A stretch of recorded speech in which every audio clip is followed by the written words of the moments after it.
Yeah, it's been such a gift to be in a community of writers here at VIU. And because I'm also the Poet Laureate right now, I get to also just kind of uphold and celebrate all of my neighbors across the island in particular. And we have such like a just spectacular writing community here. People are up to really particular and discrete projects, and getting them in a room together, hearing their voices together is like the true treat of this discipline. Honestly, this collection it spans about 5 years of writing and revising and doubting and growing, I think. And it's always just like a really bashful and kind of bewildering moment to encounter my words in the kind of a more final form. Um, and that kind of moment of indelibility or no takebacks allowed is both exhilarating and yeah, sometimes like haunting. So I just feel so much gratitude to get to share this book and to I've now published 3 collections with McGill-Queen's University Press, and David Drummond's designed the covers for all 3. And I really like the way that there's some tension and symmetry even between the way the books look and how they kind of speak to each other, or how they kind of grow or reverberate alongside each other too. I think there's a change in the amount that I try to control, I think, line by line. I think my first collection is a little bit more locked in formally, and tries to be maybe a little bit more propulsive in its enjambments. This next collection feels like the lines maybe carry a little bit more like grief in them, is how I would kind of characterize it, that they sometimes feel a little bit more languid or like prone to break at surprising times. And that's been like interesting to reflect on in relation to this first book, On High, and kind of the middle ground of Unbecoming, my second collection, where kind of that propulsion started to meet something a little bit more, I don't know, flexible. Yeah. So that feeling of kind of uncertainty, I think, resonates in delineation this time around. And I'm happy with how that turned out.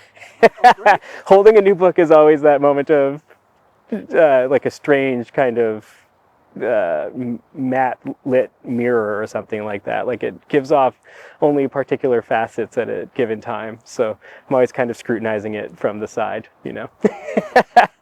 So this collection is called Empties because of the interplay between the noun plural form of empties, with this idea of like a receptacle that is drained or discarded, and kind of also at the same time resonating with that idea of something feeling empty or feeling depleted.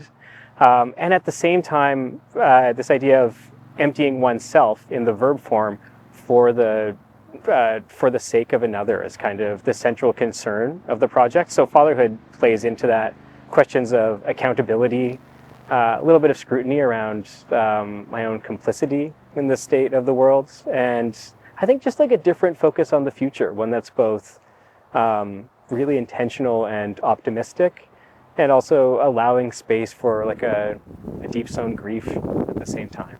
I noticed that my son Eddie really cherishes being out in the forest or rummaging around in nature. And those moments defamiliarize the natural world to me in ways that refresh it or kind of incite a new feeling of curiosity in myself. And yet at the same time, I feel pangs of regret that these parts of the world or the world's meshwork is not being passed on to his generation in a way that I could feel proud of. And so thinking about that piece around legacy and around, like, there are many ways to be someone's ancestor, and it's not necessarily parenthood that is like at the core of that. And yet thinking of my place in his history, in the contexts of all of the cultural and social and environmental ruptures we're witnessing right now is kind of at the core of the way these poems are reckoning with the present. This feeling of accountability and this feeling of being witnessed at all times, kind of making decisions.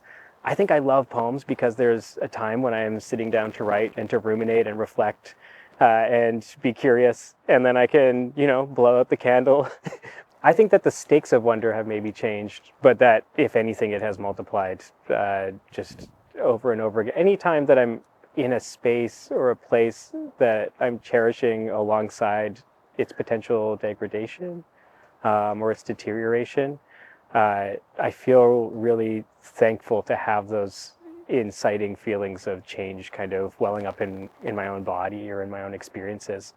And especially just experiencing the world with a child, there is a freshness. Um, there are moments to stop and revel at the way things are growing out of the pavement, the way something is rotting, right? Or where mushrooms are starting to pop up. This feeling of slowing down and recalibrating and being reminded of how precious our time here is. Like those are all kind of wound up in the act or the state of parenthood, but also in the act or the state of writing. And I think the poets I love really remind me of that, as do my experiences of watching my own child interact with his friends and poke around at the park or whatever it might be.